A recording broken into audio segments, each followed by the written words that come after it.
Ethan didn't expect his phone to buzz at 12:07 a.m., not at an hour when the world slept and single fathers prayed their toddlers would too. But the message on his screen made his heart drop. Ethan. I need help. Please don't tell anyone.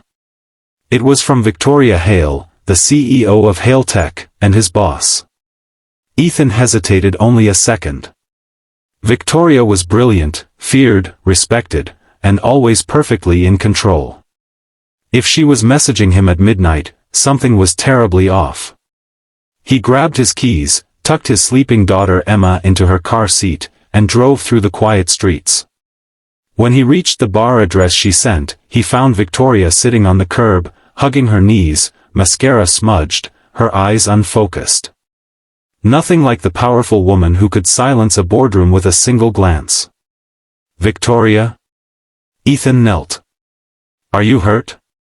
She looked up slowly. Ethan, you came. Her voice cracked with relief. He noticed she wasn't just drunk, she was broken. Without judgment, he helped her to her feet. When she saw Emma sleeping in the car, Victoria gasped.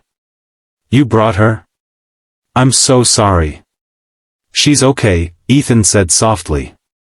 Let's get you home. On the drive, Victoria whispered things she would never say sober, how lonely she felt, how exhausted she was from pretending to be perfect, how running a company meant people saw her power but not her pain. Ethan simply listened.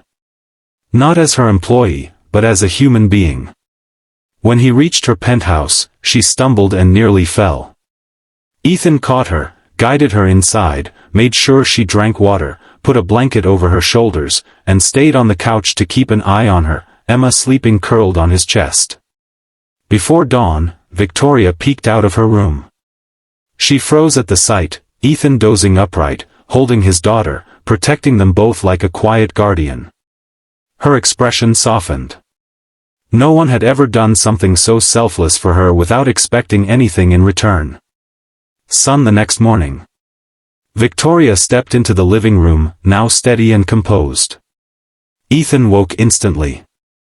I'm sorry, she said, her voice trembling. I shouldn't have put you through that.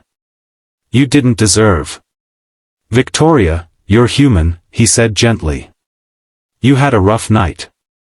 That's all. She blinked rapidly, surprised by the kindness. Then she shocked him, and everyone else, when she said, Ethan, starting today, you're promoted. He stared at her. She continued, not because you helped me last night, but because you've always shown up with a good heart. That's leadership. That's what this company needs more of. Then she added softly, and thank you, for treating me like a person, not a CEO. Ethan didn't know what to say.